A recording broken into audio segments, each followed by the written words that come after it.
اے مسلمانوں، اگر تمہاری کسی کے ساتھ دشمنی ہے تو دشمن کے ساتھ بھی تمہیں ناانصافی نہیں کرنا ہے، انیائے نہیں کرنا ہے۔ جس نے تمہارے ساتھ ظلم کیا ہے اسی سے تمہیں بدلہ لینا ہے۔ پوری قوم سے بدلہ نہیں لے سکتے، پوری کمیونٹی سے بدلہ نہیں لے سکتے۔ بھئی دنگے فساد میں کیا ہوتا ہے؟ کسی ایک انسان نے آگ بھڑکا دی، پوری قوم کے خلاف دنگا بھڑک گیا، یہی تو ہوتا ہے۔ اسلام کی یہ تعلیم نہیں ہے۔ دشمنی اپنی جگہ ہے، لیکن دشمنی کا مطلب ناانصافی نہیں۔ اسلام تو وہ دین ہے، اگر آپ لوگوں کے مکھیا ہیں، پردھان ہیں گاؤں کے، آپ ذمہ دار ہیں علاقے کے، لوگ آپ کے پاس فیصلہ لے کر کے آتے ہیں، آپ کو فیصلہ کرنے میں بھی ناانصافی نہیں کرنا ہے۔ آپ کا اپنا رشتہ دار ہی کیوں نہ ہو، آپ کا اپنا سگا بیٹا ہی کیوں نہ ہو، اگر اس نے غلط کیا ہے تو جو غلط کی سزا ہے وہ اس کو بھی ملنی چاہیے۔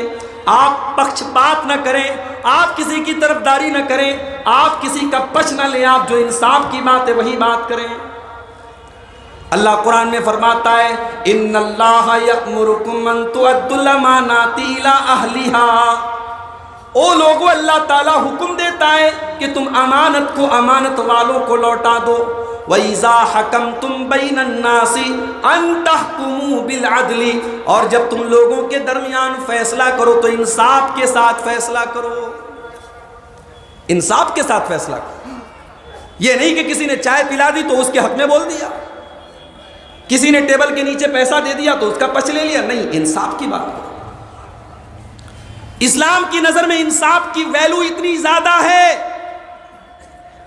کل قیامت کا دن ہوگا، سورج 1 میل کی دوری پر ہوگا، لوگ گرمی سے اور دھوپ سے بے حال ہوں گے، اللہ تبارک و تعالیٰ اپنے کچھ اسپیشل بندوں کو اپنے عرش کا سایہ دے گا۔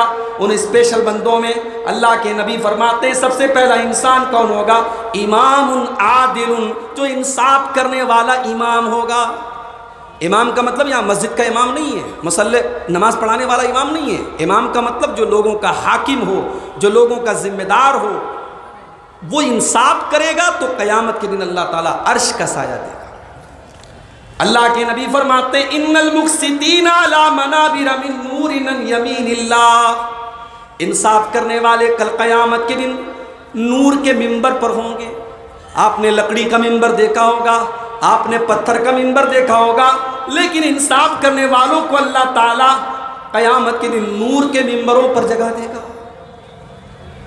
اور جب بات انصاف کی آئی ہے تو سن لو کان کھول کر کے، انصاف زندگی کے ہر ڈپارٹمنٹ میں ہوگا۔ آپ باپ ہیں، 5 بیٹے آپ کے ہیں، ایک بیٹا آپ کو زیادہ محبوب ہے اور وہ اچھا بھی ہے، نیک بھی ہے، دیندار بھی ہے، آپ کی باتیں بھی مانتا ہے۔ ایک بیٹا تھوڑا نافرمان ہے، آپ کی باتیں کم سنتا ہے، دینداری اس کے اندر تھوڑی کم ہے۔ لیکن اگر آپ نے جائیداد کا بٹوارا کیا، آپ نے جائیداد کو تقسیم کیا اور ایک لڑکے کو آپ نے زیادہ دے دیا، ایک لڑکے کو کم دے دیا، تو یہ بھی بہت بڑی ناانصافی ہے اور اللہ تعالیٰ اس کو معاف نہیں کرے گا۔ آپ نے صرف بیٹوں کو جائیداد دے دی، بیٹیوں کو محروم کر دیا، یہ بھی ناانصافی ہے۔ نبی اکرم کے پاس ایک صحابی آتے ہیں، صحابی کا نام ہے حضرت بشیر رضی اللہ تعالیٰ عنہ۔ اے اللہ کے نبی، میں اپنے بیٹے نعمان کو ایک زمین دینا چاہتا ہوں اور میں اس زمین کے ہبہ کے اوپر آپ کو گواہ بنانا چاہتا ہوں۔ آپ نے پوچھا ہے بشیر کیا تمہارے اور بھی بچے ہیں؟ ہاں اللہ کے نبی اور بھی بچے ہیں۔ اے بشیر کیا تم نے ساری اولادوں کو یہ زمین دی ہے؟ نہیں نہیں اے اللہ کے نبی میں نے سب کو نہیں دی ہے۔ آپ نے فرمایا فلا اشہد علی جور، یہ ظلم ہے اور میں ظلم کے اوپر گواہی نہیں دے سکتا۔ اتقوا اللہ وعدلوا بین اولادکم، او لوگو اللہ سے ڈرو اور اپنی اولاد کے درمیان انصاف کرو۔ انصاف کی اتنی اہمیت ہے۔ نبی اکرم کے دور میں ایک عورت چوری کرتی ہے، عورت کا تعلق بہت بڑے خاندان سے، بنو مخزوم سے ہے۔ یہ بنو مخزوم کون سا خاندان ہے؟ یہ ابو جہل کا خاندان ہے، یہ خالد بن ولید کا خاندان ہے، یہ بہت بڑا خاندان ہے مکے کا۔ عورت نے چوری کر لی، پکڑی گئی۔ اسلام میں چوری کی سزا ہاتھ کا کاٹ دینا ہے، نبی اکرم کی عدالت میں کیس آیا، آپ نے کہا ہاتھ کاٹا جائے گا، اللہ کا قانون ہے، اللہ کا حکم ہے۔ خاندان والے پریشان، ہمارے خاندان کی تو ناک کٹ جائے گی، لیکن ہمت نہیں ہے کہ اللہ کے نبی کے سامنے جا کر کے ہم کیسے اپنی بات کو رکھیں۔ لوگوں نے حضرت اسامہ بن زید کو پکڑا جو اللہ کے نبی کے بڑے چہیتے تھے۔ اے اسامہ، آپ سے تو اللہ کے نبی بہت محبت کرتے ہیں، آپ ہمارا چھوٹا سا کام کر دیں، اس عورت کا ہاتھ نہ کاٹا جائے، کچھ لے دے کر کے معاملہ رفع دفع کر دیا جائے، ہمارے خاندان کی عزت کا معاملہ ہے۔ اے اسامہ، آپ اللہ کے نبی سے سفارش کر دیجئے۔ بخاری کے الفاظ ہیں، اسامہ اللہ کے نبی کے پاس آتے ہیں اور اس عورت کے بارے میں سفارش کرتے ہیں کہ اللہ کے نبی اس کا ہاتھ نہ کاٹا جائے، کوئی اور سزا دے دی جائے۔ اللہ کے پیارے نبی کا چہرہ غصے سے لال ہو گیا، آپ نے فرمایا اتشفع فی حد من حدود اللہ، اے اسامہ تمہاری ہمت کیسے پڑی، تم اللہ کے قانون کو توڑنے کے بارے میں میرے پاس سفارش لے کر کے آئے ہو۔ اے اسامہ، تم سے پہلے کی قومیں اسی لیے برباد ہو گئیں کہ جب کوئی بڑا آدمی کوئی گناہ کرتا تھا اس کو سزا نہیں دیتے تھے، اور غریب آدمی، چھوٹا آدمی، مزدور آدمی وہی گناہ کرتا تھا اس کو سزا دیتے تھے۔ اے اسامہ، کان کھول کر کے سن لو، یہ عورت تو قبیلہ بنو مخزوم کی عورت ہے، اس عورت کا نام بھی فاطمہ ہے۔ لو ان فاطمہ بنت محمد سرقت لقطعت یدہا، اللہ کی قسم یہ تو فاطمہ مخزومیہ ہے، اگر محمد کی بیٹی فاطمہ بھی چوری کرتی اور میری عدالت میں اس کا کیس آیا ہوتا تو میں اس کے بھی ہاتھ کاٹنے کا آرڈر دے دیتا۔ یہ ہے اسلام کا قانون۔ گورنر کا بیٹا بھی اگر کسی غریب آدمی پر ظلم کرے تو اسلامی عدالتوں میں فیصلہ کیا گیا اور گورنر کے بیٹے کو سزا دی گئی ہے۔ واقعات موجود ہیں میرے پیارے ساتھی۔ ان اللہ یأمر بالعدل، اللہ تعالیٰ تم کو انصاف کرنے کا حکم دیتا ہے، عدل کرنے کا حکم دیتا ہے۔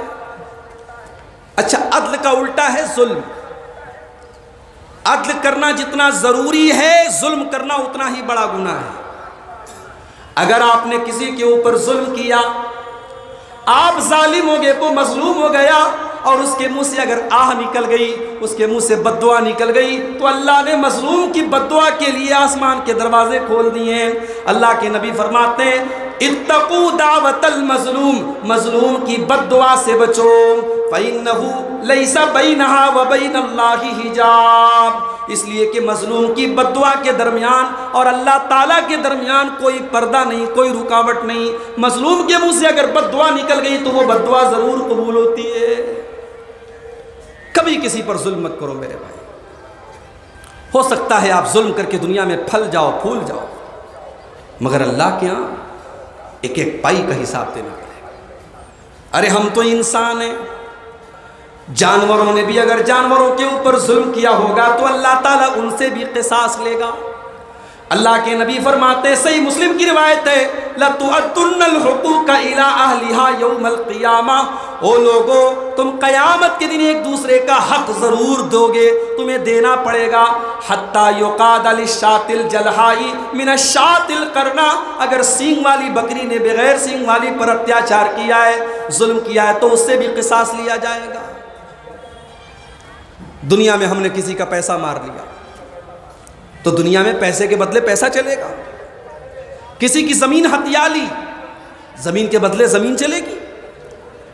دنیا میں کسی کو گالی دے دی، معافی مانگ لے۔ آخرت میں تو کرنسی نیکی اور گناہ ہوں گے میرے بھائی، وہاں کرنسی کا ایکسچینج نیکی اور گناہ سے ہوگا۔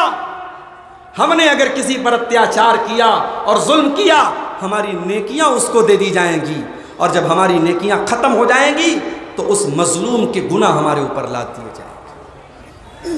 تو ظلم سے بچو، اتیاچار سے بچو، انصاف کرو، اللہ انصاف کا حکم دیتا ہے۔ یہاں تک کہ اگر کسی کی دو بیویاں ہیں، یہ الگ بات ہے، ہندوستان کے ماحول میں دو بیویوں کا نام لینا بھی آج جرم ہے۔ عورتیں تو کہتی ہیں صاحب میرا شوہر غلط کام کر لے چلے گا لیکن میری سوتن نہ لائے، یہ نہیں چلے گا۔ شوہر مالی اعتبار سے استطاعت رکھتا ہے، دو شادیاں کر سکتا ہے، مگر لوگ کرنے نہیں دیتے۔